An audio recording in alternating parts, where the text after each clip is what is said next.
Saudações a todos que assistem o nosso podcast. Eu estou aqui com o Cristiano Bassa. Vou falar de um tema que atinge muito público e atinge também muita desinformação. Mas antes de tudo, eu quero saber quem é Cristiano Bassa. Olá, Marcelo. Bom, eu sou o Cristiano Bassa. Eu falo assim que eu sou um ser humano, sou autista, sou um cidadão paranaense brasileiro. Sou jornalista, me formei na PUC em Administração de Empresa, tenho uma pós-graduação especialista em comunicação pela Universidade Federal do Paraná e sou estudante de Direito. E, sobretudo, atleticano. O senhor é de São José dos Pinhais? Moro em São José dos Pinhais desde que nasci.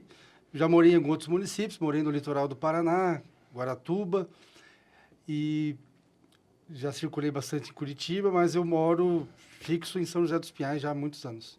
O senhor, eu vou chamar você, posso chamar você? Sim. Cristiano, você fala de um tema com muita propriedade e esse é o motivo de a gente estar aqui hoje conversando. O autismo. Como que o autismo apareceu na sua vida? De que forma?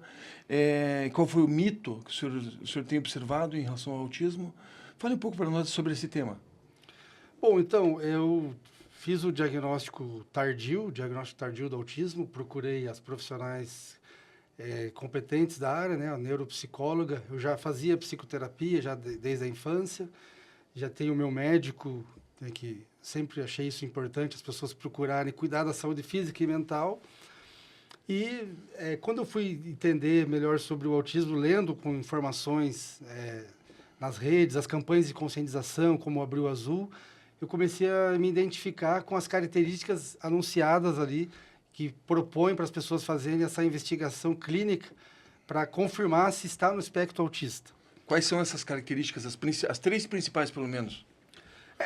Pela neurociência, seria mais a questão psicólogos, médicos para falar, né, essa parte. Mas você tem o hiperfoco, que é uma das características, tem as estereotipias, seletividade alimentar, a rigidez cognitiva e a sobrecarga sensorial. Além das comorbidades que acompanham, como ansiedade, depressão, insônia, principalmente um dos maiores impactos é a questão da insônia. Tem outras comorbidades como bipolaridade, o TDAH. Então, existem estudos, né, nessa área que a neurociência busca se aprofundar a cada dia.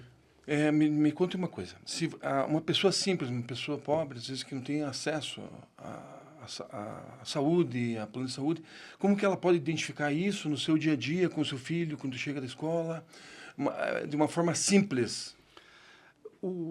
Aí as pessoas precisam buscar, né, a unidade de saúde, né, buscar um diálogo com a escola, né, com as professoras, para que, se for necessário, buscar um diagnóstico. Né? Certo, mas o que os pais têm que prestar atenção no comportamento dos filhos, que foi o que aconteceu até com a sua pessoa? Presta atenção nesse tipo de coisa. Às vezes fala, olha, está tomando atitudes estranhas e tal, mas pode ser um outro sinal. Eu acho que o principal podem confundir a timidez e o isolamento social como algo natural. E provavelmente é preciso buscar, é um dos principais sintomas que seria, eu diria assim que é preciso verificar, porque nós somos seres que precisamos nos socializar. E muitas vezes o autista, ele busca o seu universo à parte, né? Tanto que a palavra autismo, né, de auto, né, de individual, seu mundo individual. Então, essa questão da timidez, que esse isolamento, acho que é o principal ponto na infância, né? Que eu diria assim, eu era muito fechado, também muito assim, e eu era muito cobrado, e com as minhas insônias, também meus pensamentos acelerados à noite, eu sempre tive essa dificuldade, assim, e eu era cobrado por isso, por um posicionamento, vamos dizer, a própria família. Eu sinto isso, eu sempre fui muito quieto, muito fechado, reservado, mas eu estava vivendo ali meus pensamentos e, né, a minha criatividade ali, eu entendo hoje dessa forma. O senhor teve diagnosticado com quantos anos?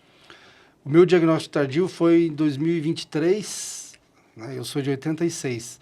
Antes desse diagnóstico tardio, da dupla excepcionalidade, que foi confirmado o autismo com altas habilidades, eu tive outros diagnósticos, como falei, tive já questão de ansiedade, depressão, bipolaridade no passado, que me levou a algumas crises sensoriais que me levou até internamento. Eu passei por algumas clínicas de reabilitação, mas levo isso hoje com essa aceitação. Por isso a importância das campanhas, porque antigamente se tinha essa vergonha, essa recusa da aceitação, tanto que criou o Dia do Orgulho Autista, 18 de junho, já para que não é o orgulho de ser diagnosticado, é o orgulho de você superar as barreiras, né, as suas próprias limitações, suas dificuldades, e você tá de pé, firme e forte. E agora com as campanhas de inclusão, de acolhimento, adaptações, isso vai favorecendo para que as pessoas aceitem, assumam o diagnóstico e buscam terapias. Eu mesmo eu faço fisioterapia, psicoterapia. É recomendado que as pessoas busquem alguma terapia para amenizar o seu sofrimento, né? E aí vem as comunidades autistas, como as ONGs. Hoje tem os clubes de futebol, criaram os movimentos de torcedores. Como eu queria mandar um abraço aqui para autistas da Caveira, da torcida do Atlético. Como tem os movimentos autistas em quase todas as torcidas do clube, o futebol é uma confraternização e é um espaço interessante que eles Eu fico debatem. ali no espaço da Fanáticos, eu vejo lá as faixas deles. E a torcida Autistas fez uma da Caveira, importante inclusão, né, com o pessoal da torcida. E o futebol é um momento de fraternidade, de alegria. E também tem um filme muito legal que mostra a realidade de um jovem autista, né, que é o filme O Melhor Torcedor do Mundo. Então é um filme bem interessante, mostra a realidade da criança ali com autista, né, e ele com hiperfoco no futebol e o pai levando ele para o estádio. Esse é bem interessante, tem muitas literaturas, muitos filmes que ajudam a compreender também, de forma mais didática, né, compreender a questão do autismo. Mas o ideal sempre para um diagnóstico é procurar psicólogo, médico, neurologistas, psiquiatras que vão ter a certeza. Nós temos que sair do achismo e buscar a certeza por meio de um documento, o diagnóstico. A descoberta foi difícil, Cristiano? Como eu já tinha identificado lá algumas características, e eu sempre busquei autoconhecimento, sempre busquei livros de autoajuda, eu já tinha um histórico de psicoterapias, para mim não foi tão difícil porque eu já buscava, assim, o que me ajudou muito a filosofia, a espiritualidade, né? E eu aceitei ali o desafio com a neuropsicóloga. Claro, foi assim, como diz, depois diagnóstico tardio, depois de anos na fase adulta, não tinha tanta informação antigamente. Esse momento que a gente vive da era da informação ajuda para a conscientização. Mas ainda assim há muita desinformação, por isso é importantíssimo esse trabalho de comunicação, de conscientização. Escuta, Cristiano, e para a família, assim, tem um choque inicial, é difícil? Como que você acompanhou isso? Então, para a família, é um desafio à parte, porque nós vivemos na cultura social de algumas convenções, e aí entra até algumas reflexões, né, da questão do sistema político, social e econômico, e nós somos cobrados por um determinado comportamento, que fica aquela reflexão, o que é ser normal ou o que é você ser uma pessoa... Como se calibra isso, né? Como que se equilibra isso? Então, por algumas cobranças que é feito na sociedade, a família acredita que você deve seguir um determinado padrão. E talvez o autista, por sua criatividade ou por as suas questões que, para efeitos legais, o autista é considerado uma pessoa com deficiência, mas é comprovado que são as barreiras da sociedade.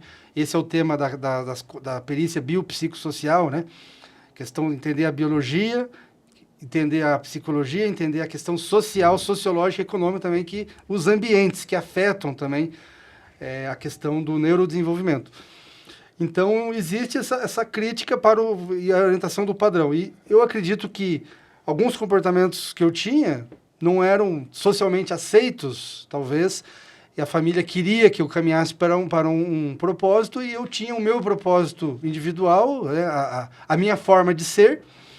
Porém, o autismo ele é uma questão do neurodesenvolvimento, é uma questão neurobiológica. Como as pessoas não entendem, porque hoje é mais fácil você perceber a pessoa com deficiência, vamos dizer assim, você tem a pessoa com deficiência que as pessoas visualizam, né? Por exemplo, um cadeirante. E o autista é chamado de uma deficiência invisível, porque é uma questão que está no cérebro da pessoa. Então, por isso que os testes têm uma perspectiva neurocientífica que é feito com um profissional habilitado, porque muitas vezes a deficiência não é visível.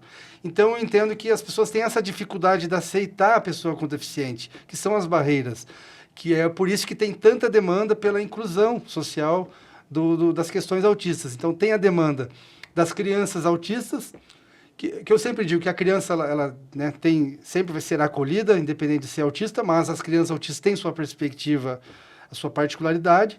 E aí nós começamos a debater mais recente, porque veio a reflexão. A criança autista de hoje será o adulto autista de amanhã. E muitos adultos autistas de hoje diagnosticados tardiamente foram crianças não diagnosticadas. Uhum. No meu caso, eu sou adulto, né, diagnosticado tardiamente. Então, nós temos esse debate nos movimentos sociais, na neurociência, como que é... E aí nós começamos a entrar nas políticas públicas. Como que a gente faz o debate? Só uma perguntinha. Nesse caso que o senhor especifica, muda muito a rotina, é uma pergunta, e a segunda é, quando o senhor falou ali, acaba tendo algum tipo de incapacitismo, pessoas sofrendo algum tipo de implicância, essa pessoa tem hábitos estranhos, muda muito a rotina, isso é uma realidade ou é um mito?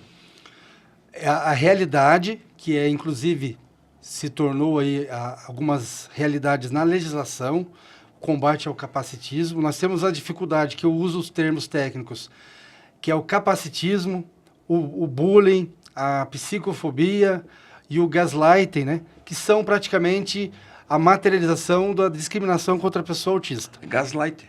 O gaslight, que seria, na palavra em inglês, gás tóxico, que eu chamo de uma tortura psicológica, que é quando você cobra o autista para que ele haja de uma determinada forma. Do padrão. Que é considerado o padrão, mas aí todo o padrão é subjetivo de questionamento, por isso a importância da reflexão. Depende de quem estabelece esse padrão. Exatamente. Por isso que precisamos da reflexão filosófica também, e a crítica social. Então, há vários debates nesse sentido da inclusão. Porque aí vem a compreensão do espectro autista, que a pessoa... Não existe um jeito único de ser autista. Existe um espectro autista, existem várias características. Então, cada autista é único. Cada pessoa tem a sua demanda particular. E existem hiperfocos diferenciados. E algumas pessoas precisam de um suporte. Por isso que a medicina, a neurociência classificou nível 1 de suporte, nível 2 e nível 3 de suporte. Atualmente... Até dizem que nível 1... muitas pessoas descobrem só depois de adultos e sequer as pessoas sabiam que tinham, né? Que é o debate que nós temos aí, que se chama do autismo leve, e que muitos falam, leve para quem, né? Muitas mães questionam. Diz que até o Messi está com autismo leve, né? Muitos questionam, autista leve para quem, né? Porque o autista não é leve, ele tem a sua necessidade de suporte, só que você, para organizar a questão do espectro autista do ponto de vista da neurociência, eles classificaram em nível 1 de suporte, nível 2 de suporte e nível 3. Mas mesmo o nível 1 de suporte tem as suas particularidades e suas demandas. Entendi. Cristiano, me conta uma coisa. Eu assisti um filme muito interessante que era O Contador, com o Ben Affleck. Você, pelo jeito, assistiu também. E lá a gente percebia que as pessoas não sabiam lidar, inclusive com a comunicação. Para mim, foi a primeira vez que eu me deparei com essa questão. Isso existe mesmo? Eu acredito. Sim, existe a questão do autista não verbal também, né? Eu vou te falar, eu comecei a falar, eu acho que depois dos meus 18 anos, assim, me expressar. O que me ajudou?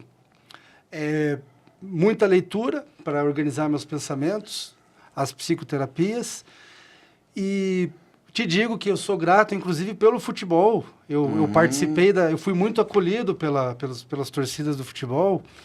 E ali foi um momento que você pode se expressar com naturalidade, com autenticidade, com a sua paixão. Foi um momento que os primeiros acolhimentos que eu me sinto com uma memória afetiva de gratidão, inclusive foi na minha participação na torcida do futebol. Eu digo que a torcida do Atlético ali foi importantíssima na minha vida, as relações afetivas que eu criei, foi fundamental. Eu sempre fui muito quieto, muito tímido. E ali era o momento que eu podia ser quem eu era. Certo. Me conte uma coisa, me conte algo.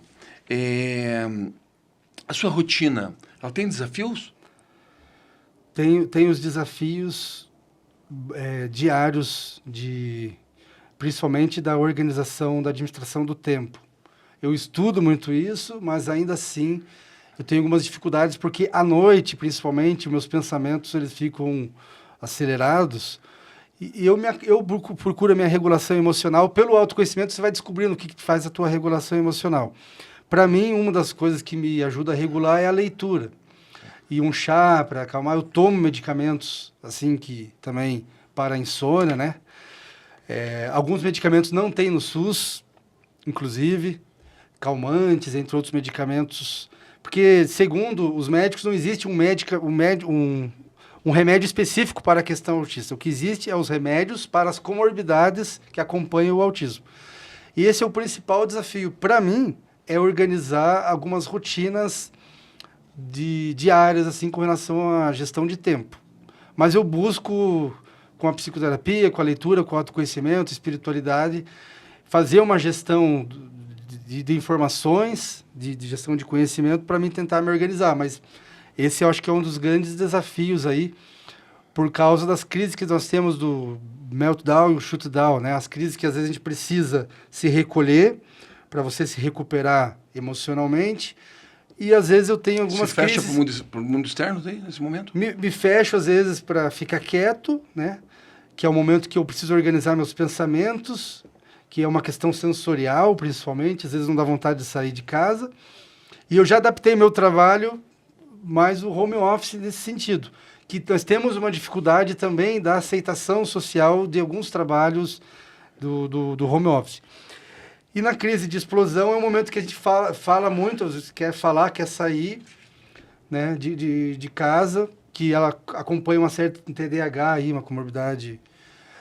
Então você fica nessa entre, às vezes, se fechar demais ou se expor demais. Às vezes eu caminho bastante, é um regulador emocional. Eu ando sem rumo e nessa caminhada faço meditação. Isso me ajuda na regulação emocional também. O senhor mencionou TDAH. TDAH e autismo se confundem muito? Pelo que a gente entende, há uma confusão aí.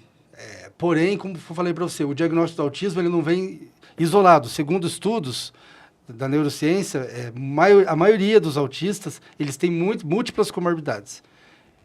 Como falou, cada autista é único. Então, alguns vão ter uma tendência para uma comorbidade ou para outra. Uns têm mais ansiedade, outros menos. Depressão, bipolaridade e a hiperatividade. Junto? Tudo junto? Tudo junto. Certo. Me conte algo.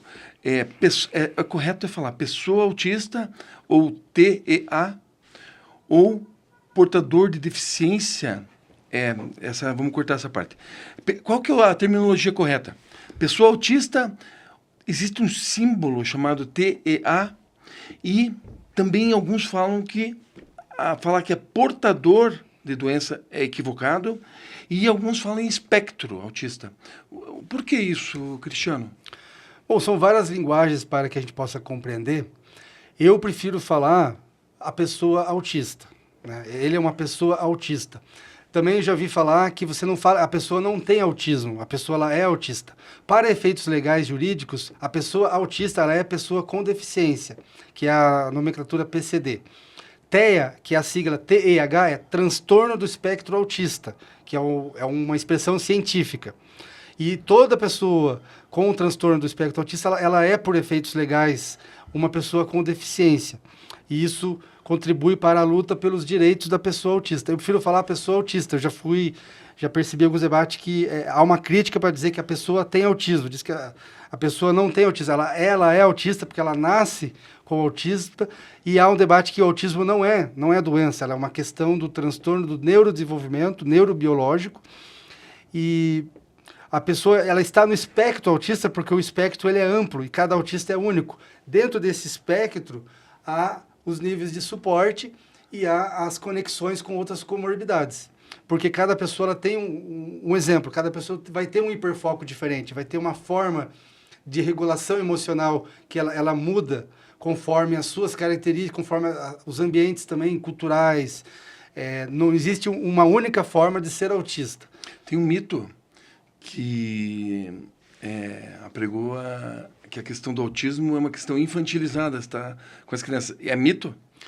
Exatamente. O que existe é que, historicamente, as pessoas acabam acreditando que a pessoa, depois dos 18 anos, ela deixaria de ser autista. Então, nós temos a questão das crianças autistas, né, que existem as terapias, as adaptações e todo um debate que os pais lutam pela inclusão dos seus filhos na escola, que tem um tratamento digno, né, e já entra as políticas públicas e a sensibilidade social, né, das próprias instituições, escola, família, igreja, vamos dizer assim. Então, a criança autista ela é mais visível, porque... Agora, na minha opinião, toda criança ela merece o seu acolhimento, sua dignidade, seu respeito. A criança autista, ela, naturalmente, vai ter demandas divergentes, que é a neurodivergência. Então, tem um preconceito, que é um tipo, vamos dizer assim, um mito, que não existe adultos autistas, porque há uma expectativa também que a pessoa não vai mais precisar de nenhum suporte pelas nossas culturas do padrão. Mas a pessoa, depois dos 18 anos, que ela é maior idade, ela continua no espectro autista, porque hoje não há uma comprovação de um estudo que a pessoa, não existe uma cura para o autista. O que existe é um tratamento para as comorbidades, existe a pessoa se estabilizar, né, inclusive existe um estudo que a pessoa ela pode melhorar do nível 3, ir para o nível 2 de suporte, e quem está no nível 2 ir para o nível 1 de suporte, mas ela não deixa de ser autista. Ela vai conseguir estar no nível 1 de suporte, com o seu suporte, com suas terapias, seus medicamentos, com os seus direitos sociais, suas políticas públicas, o acolhimento da família, escola, né, e das instituições em geral, até mesmo a igreja. Eu acredito que a sociedade fazendo a inclusão verdadeira, que o autista precisa, ele vai conseguir melhorar no seu dia a dia. Aí é uma luta diária para a regulação emocional, para que a pessoa tenha a oportunidade também de exercer a sua criatividade. E existem os autistas com nível 3 de suporte, que é um estudo à parte, né? Nível 2 de suporte. Então, eu falo assim, da minha experiência, né? O que me chamou muita atenção, quando eu te conheci, Cristiano, foi algo que falei, puxa, eu tenho que entrevistar essa pessoa. Eu vi que você não era apenas, eu sou uma pessoa autista com um diagnóstico tardio. Você falou, eu tenho que fazer mais do que isso. Eu tenho que abraçar essa causa. Isso me chamou muita atenção. Por que você sentiu essa necessidade, Cristiano, de abraçar essa causa e falar, eu tenho que ser mais apenas do que está diagnosticado com pessoa autista, eu quero ir além? Aí, veja só, por empatia com as pessoas que também sofreram algum tipo de discriminação na sua infância, adolescência, na vida jovem ou adulta, como falamos, né, do bullying, da psicofobia, do gaslighting, né, a discriminação contra a pessoa autista, principalmente o capacitismo. Então, por empatia, eu acredito que eu deveria estar colaborando de alguma forma. Eu sempre gostei de estudar as causas sociais. E aí eu me interessei, conhecendo o movimento, né, das comunidades autistas.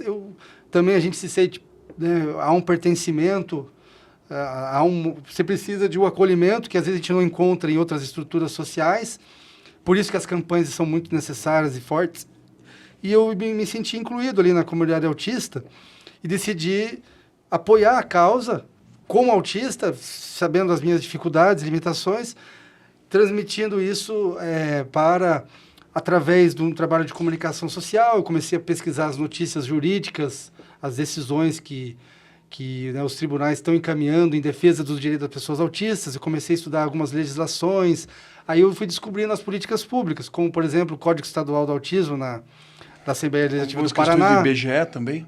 Estatísticas do IBGE. Eu comecei a perceber que não era somente eu, né, que estava naquela dificuldade. Então, algumas estatísticas mostraram que há um espectro amplo e há mais pessoas com essa situação, e você se sente numa empatia e você também se sente, fortalece para a sua aceitação social. Você vê que você não está sozinho. E ao não estar sozinho, a gente se sente num coletivo. E aí isso favorece para a gente ter empatia e querer ajudar outras pessoas que também estão passando por isso. E esse Código Estadual de Autismo, ele decorreu da necessidade da discussão sobre esse tema. Mas o que, principalmente, as pessoas precisam saber que ele garante?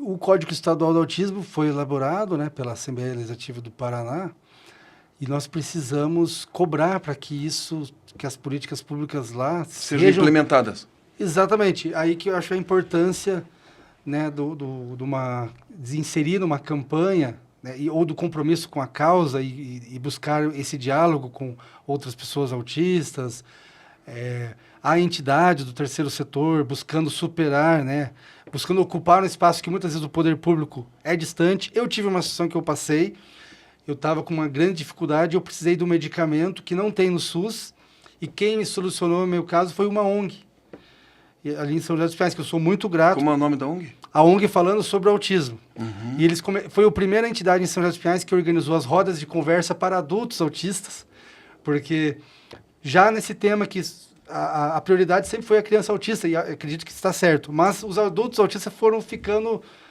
assim, à deriva, né? Ficaram isolados.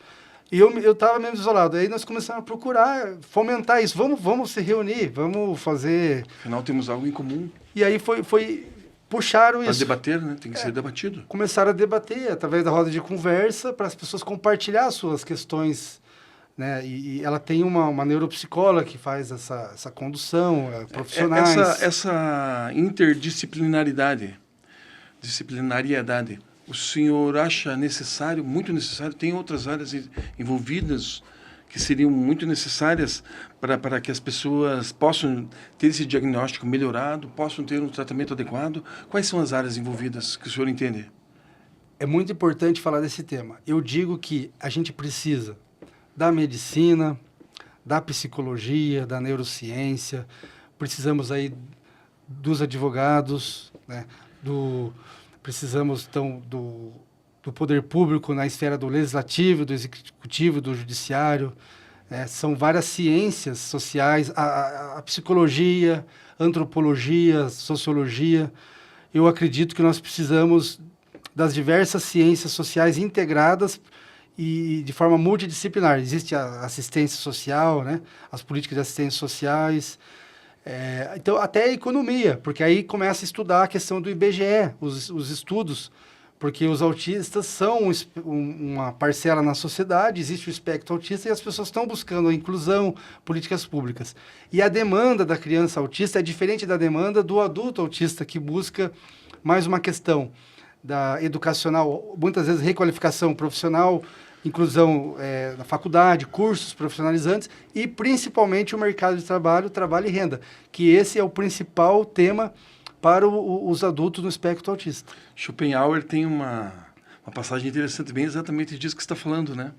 Os primeiros 40 anos das nossas vidas são o texto, e os outros 30 são os comentários. E você acaba tardiamente descobrindo já, né, quando você já está nos comentários. E até foi interessante você falar que as pessoas dão mais atenção, às vezes, até quando isso é diagnosticado no começo. Mas daí você falou, puxa, me senti muito isolado, como outras pessoas se sentiram. E aí que eu busco me engajar também na causa, porque eu senti muito, nas conversas que a gente teve, que eu estava realmente muito preocupado com o Cristiano. Não era só um discurso para a arena, um discurso para chamar atenção. Eu senti que você estava realmente preocupado com esse tema. Sim. Me diga algo, o mercado de trabalho, você percebe que ele fica mais restrito? Pode ter esse tipo de abordagem? Como eu queria falar para você, eu desde sempre da minha vida, da infância, eu sempre me senti assim, fora dos padrões. E a gente vai sobrevivendo pelo masking, pela sobrevivência, que é até um termo técnico da neurociência. Você vai mascarando as suas estereotipias para você sobreviver na sociedade. Estereotipia, só que termo interessante. E, então, é um desafio, sim, porque pelos estudos que nós temos hoje mais com credibilidade, é o IBGE. Então, hoje o grande desafio é dos adultos autistas no mercado de trabalho. Não é à toa que existem as políticas de cotas. Sempre uma polêmica à parte, mas existem as cotas do concurso público.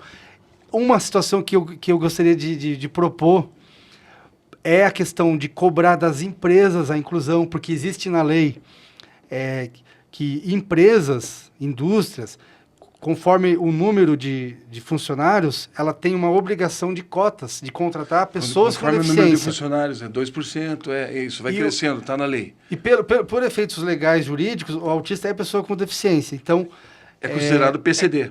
Exatamente. Então, nós precisamos debater as questões das cotas. Será que as empresas estão incluindo os autistas, estão cumprindo a lei de cotas? Porque é lei. Mas aí é um desafio para as políticas públicas, para o debate político, né, para o legislativo, o executivo e o judiciário. Porque nós temos a dificuldade dos costumes. Porque a exclusão, eu falo que ela está na consciência. Assim como a inclusão está na consciência do acolhimento, e a exclusão, muitas vezes, são costumes falhos da nossa sociedade que nós temos que debater.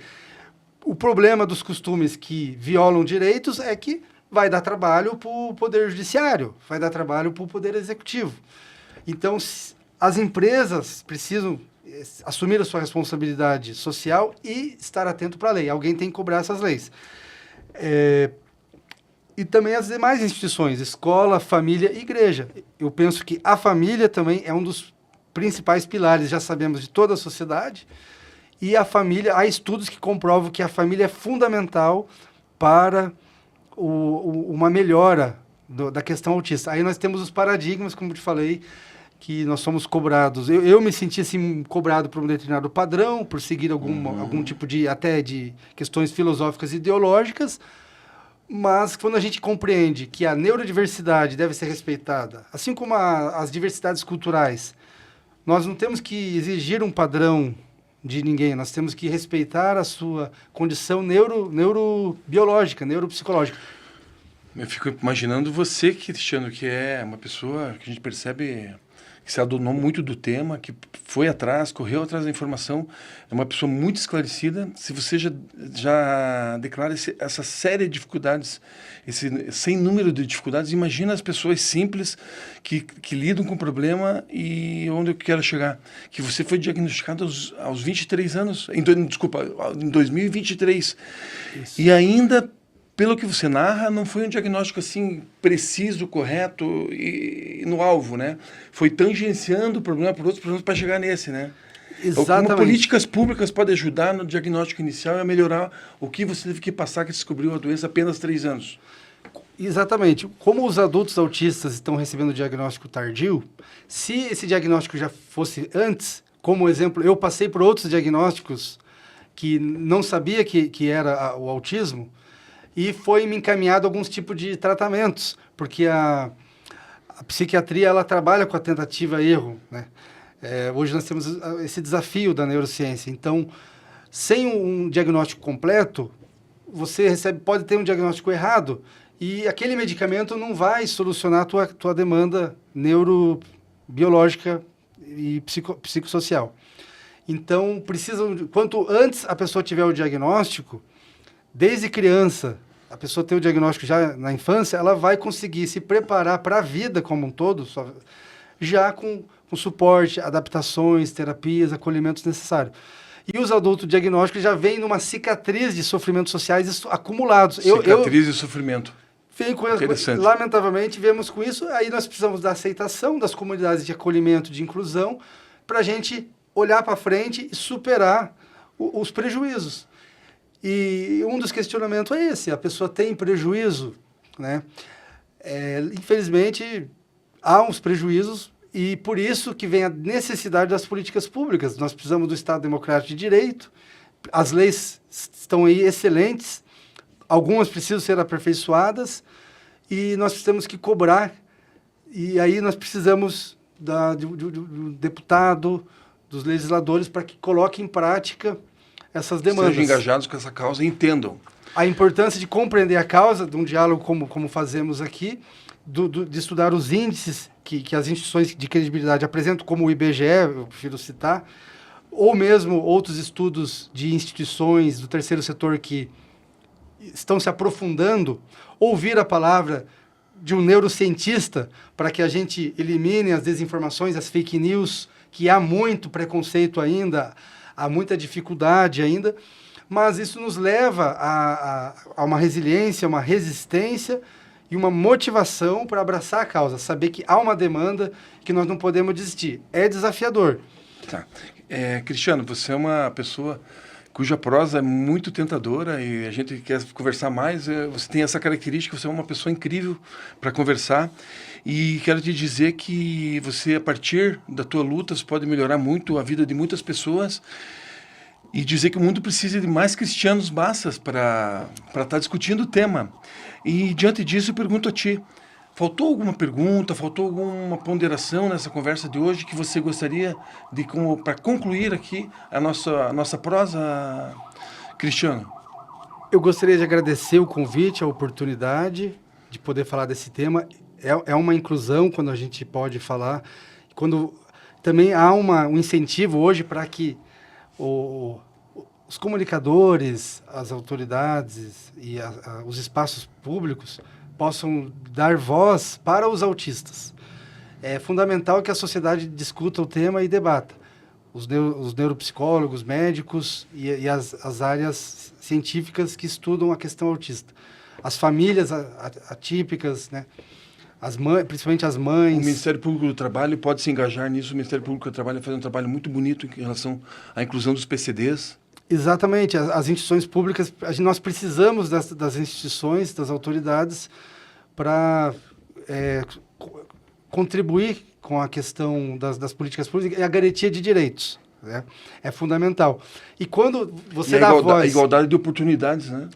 Exatamente. Eu gosto do tema equidade, sabe? Para mim, a equidade é fundamental. Até uma vez eu estava debatendo isso com uma pessoa da minha família sobre a diferença entre a equidade, a igualdade e a realidade. Então, eu acho que nós temos que buscar a equidade, porque os autistas de diagnóstico tardio, muitos que têm o prejuízo concreto, estão em desigualdade porque falta a equidade. Então, é sempre necessário defender os direitos e lutar pela inclusão. E eu agradeço essa oportunidade de ter a voz, no sentido de poder compartilhar minha experiência. E o principal ponto é a questão da família. Eu penso que as famílias precisam aceitar o diagnóstico tardio, porque não existe um padrão vamos dizer assim, de verdade absoluta, que você tem que seguir um padrão. Existe a neurodiversidade, existe a diversidade cultural, existe pontos de vista. Precisamos da filosofia pensar sobre a existência.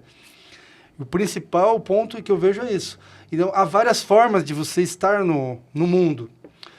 E eu penso que isso que é importante, essa democratização, né, dos recursos, a verdadeira democracia, a liberdade de ser, de sentir, de pensar. Então, pessoas com muitos pensamentos, como talvez altas habilidades, talvez a hiperatividade, e muitos autistas que têm o seu hiperfoco, alguns se destacaram em vários campos das artes, da literatura, das ciências, deixam a sua contribuição, né? Há personalidades, há pessoas de destaque social e até econômico, mas há, como falamos, há as pessoas com a dificuldade. E para isso temos os programas sociais, que é de fundamental importância, que os políticos, os legisladores, as autoridades, a instituição pública, ela trabalhe pela manutenção e constância das políticas públicas. Essa é a palavra, manutenção e constância das políticas públicas, porque enquanto a pessoa estiver no espectro autista, haverá a luta pela inclusão e pelos direitos e, principalmente, a dignidade da pessoa humana. Que a gente tem uma sociedade mais justa e igualitária, com oportunidade para todos e, como você disse, equidade, né? Da mesma distância para chegar ao mesmo objetivo. Com isso, eu encerro esse bate-papo que estava excepcional e dizer para você, Cristiano, que foi uma alegria muito grande te receber por aqui e você terá uma próxima oportunidade, quando você está sempre de portas abertas aqui. Eu agradeço e a comunidade autista, com certeza, vai agradecer muito pelo teu compromisso com essa causa que nós precisamos. Ainda há muita desinformação e quando a gente vê alguém, uma pessoa que tem a sua credibilidade, você tem um nome, né, a sua pessoa, o seu histórico de vida, a gente fica feliz e agradecido porque nós precisamos de pessoas honradas nos ajudando nessa causa. Isso vai fortalecer. Então, a minha palavra é de gratidão e acredito que a comunidade autista terá, sim, uma grande gratidão por todo o seu trabalho e o compromisso futuro daqui para frente. Cristiano, queria deixar muito claro aqui para ti a questão da causa de pessoas autistas. É uma causa que eu vou prestar muito mais atenção daqui para frente. Você me chamou atenção para isso e vou te dizer assim, reafirmar que é uma causa importante, é uma causa que muitos lares estão sofrendo sem saber o que fazer, é uma causa que tem diagnóstico, é uma causa que tem tratamento e é uma causa que pessoas podem descobrir tardiamente, não há problema. O problema é pela falta de políticas públicas acessíveis. Esse sim passa a ser um problema. E dizer que nós teremos sempre um comprometimento com as pessoas autistas e sem o seu apoio isso não será possível. Muito obrigado, Cristiano. Muito obrigado. Eu gostaria de agradecer a oportunidade. Eu acredito que a comunidade autista também fica feliz e agradecida de ter um apoio, né, da sua pessoa, que tem uma história na sociedade, que tem um projeto futuro, a sua credibilidade. E nós precisamos disso, desse apoio, desse acolhimento e desse compromisso, porque é uma luta concreta, são desafios Diária. da comunidade autista. Então, eu fico feliz e agradecido e eu tenho certeza que a comunidade autista também agradece.